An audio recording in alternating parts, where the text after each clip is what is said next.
झिंझिण्यांपासून त्वरित आराम मिळवा सेन्सोडाइन रॅपिड रिलीफ बरोबर. राज्याचे विरोधी पक्षनेते अंबादास दानवे आपल्याबरोबर आहेत. दादा, गुलाबराव पाटलांचं वक्तव्य होतं की उद्धव ठाकरेंनी संजय राऊतांना ओळखावं, 20 पैकी 10 आमदार आमच्या संपर्कात आहेत. काय मत आहे तुमचं यावर? किती वाजता बोलले गुलाबराव मला माहिती नाही. हे उगाच उचलली जीभ लावली टाळायला काय अर्थ आहे काय बोलायला? 20 पैकी 10 आहे, 20 पैकी 20. मी 20 पैकी 20 असले असं म्हणले नाही अजून का निमत ते. हे सगळ्या म्हणण्याला काही अर्थ नसतो. उगाच खोट्या गोष्टी पहिल्यांदा स्वतःचे सांभाळा म्हणा, बस. बाकी काय. रावसाहेब दानवेंचं एक वक्तव्य आहे. ते म्हणाले की ठाकरे सोबत असते तर आणखीन बहुमत वाढलं असतं. ठाकरेंना दूर तुम्हीच केलं ना. ठाकरे स्वतः दूर, खोटं बोलून तुम्हीच ठाकरेंना दूर केलेलं आहे. लोकसभेत तुम्ही त्याचे परिणाम भोगलेले आहे.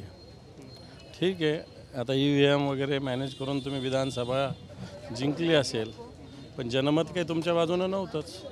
तुमच्या तोंडात फेस आणलेला आहे सगळ्या महाविकास आघाडीने आणि शिवसेनेने.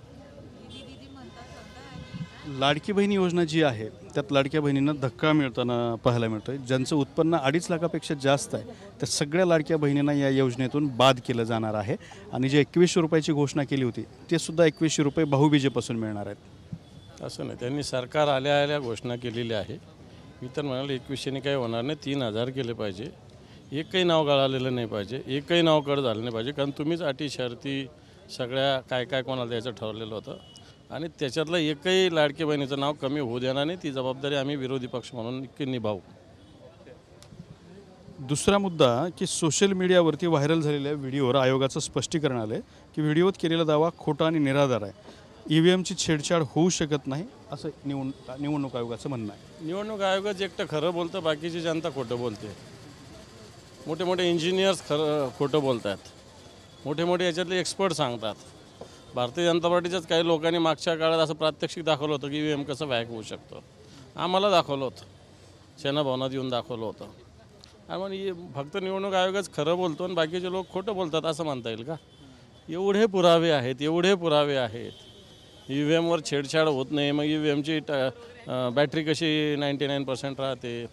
त्याच्यानंतर EVMमध्ये जेवढे मतं फॉर्म Cमध्ये त्याच्यापेक्षा कशी जास्त किंवा कशी कमी असू शकतं, कसे सगळं होऊ शकतं, या सगळ्या गोष्टी समोरच आहे ना.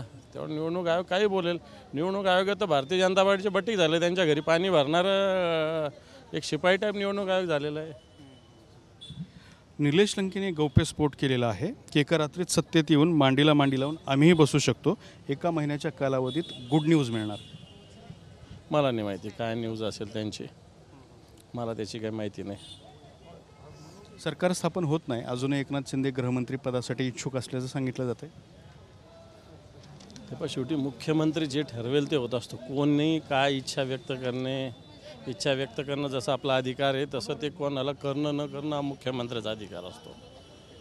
आणि त्याच्यामुळं मला नाही वाटत भारतीय जनता पार्टी अशा पद्धतीनं हट्ट पुरवेल. कारण इथं काय सरकार काय हट्ट पुरवण्यासाठी चालवलं जातं, सरकार प्रॅक्टिकली चालवलं जातं. मला नाही वाटत हट्ट पुरवण्यासाठी एखाद्याला मंत्रिपद दिलं जाईल किंवा एखादं खातं दिलं जाईल, असं होत नसतं. संजय शिरसाट म्हणाले की दाढीला हलक्यात घेऊ नका. आम्हाला कशाला सांगताय हलक्यात घेऊ नका? काय आता बाजूला बसलेले खाजगीमध्ये तर ते म्हणत होते आमचे भाजपपेक्षा जास्त जागा आहेत असं म्हणत होते खाजगीमध्ये. मग काय झालं आता? भारतीय जनता पार्टीने मेजॉरिटी झाली ना, काय करणार तुम्ही? जर भारतीय जनता पार्टी आता जवळपास पूर्ण मेजॉरिटी भारतीय जनता पार्टी, त्यामुळे कोण काय करू शकत? काय कोणी करू शकत? उद्धव ठाकरेंनी एकनाथ शिंदेंवरती जी टीका केली त्याला उत्तर देताना एकनाथ शिंदे म्हणाले की सत्ता स्थापन होत असताना गावी जायचं नाही का? सत्ता स्थापन होताना राजभवनावर जावं लागतं. गावी जाऊन काय करणार आहे आता? गावी जाऊन काय करणार आहे आपण आता? म्हणजे बाकीचे दिवस इथं राहायचं आणि ज्याच खरं काम आहे त्याच गावी जायचं, याला काय लॉजिक काय याला? अजित पवार सोबत जर नसते तर आमच्याही 100 जागा निवडून आल्या असत्या असं गुलाबराव पाटील म्हणाले. हे पण आता जर तर असतं नसतं याला राजकारणात काय व्हॅल्यू नाही. म्हटलं आता त्या विषयाला काही महत्त्व देण्याची आवश्यकता नाही. सगळं आता निकाल लागलेले, सगळे क्लॅरिटी समोर आलेली, तर त्याच्यावर जास्त बोलणं किंवा व्यक्त होण्यात काही अर्थ नाही. जरांगे पाटील परत उपोषण करतात. सरकार स्थापन झाल्याबरोबर सामूहिक उपोषणाचा इशारा दिला त्यांनी काल. करावं. सरकारने मराठ्यांचं जे काही त्यांची भूमिका आहे ती मान्य करावी नवीन सरकारने. ते मरकडवाडी नावाचं गाव आहे, त्या सगळ्या गावांनी ठराव घेऊन बॅलेटवरती निवडणूक घेण्याचा त्यांनी निर्णय घेतलेला आहे. तहसीलदार त्याला परवानगी देत नाहीत, मात्र गावाचा निर्णय झालेला आहे. नाही, चांगलं आहे ना. गाव हे प्रूव्ह करतं की त्या गावात ते जानकर म्हणून आहेत जे निवडून आले NCPचे, त्यांचं ते गाव आहे आणि तिथं त्यांना कमी मतं दाखवलेले. मग गावकऱ्यांनी निर्णय घेतला की गुप्त मतदान घेऊन बॅलेट एकदा मतदान घ्यावं. ते काय त्याचं काय फार निकालात हे होणार नाही, पण गायकरी हे प्रूव्ह करतील ना की आमच्या गावात खरोखर किती मतदान होऊ शकतं. तर आता ह्या समजा VPAT वगैरे मोजणी ठीक आहे, या तुम्ही 5% देणार आहात अलाउड किंवा देऊ शकता. यातून हेच होणार आहे की EVMमध्ये गोंधळ आहे, घोळ. आता चला पॉलिटिकल लोक बोलले, गावकऱ्यांचा काय दोष आहे बिचाऱ्यांचा, त्यांची भूमिका मान्य केली पाहिजे सरकारने. तर होते विरोधी पक्षनेते अंबादास दानवे. कॅमेरामन हर्षल निकमसोबत दत्ता कानवटे, TV9 मराठी, छत्रपती संभाजीनगर. झिंझिण्यांपासून त्वरित आराम मिळवा सेन्सोडाइन रॅपिड रिलीफ बरोबर.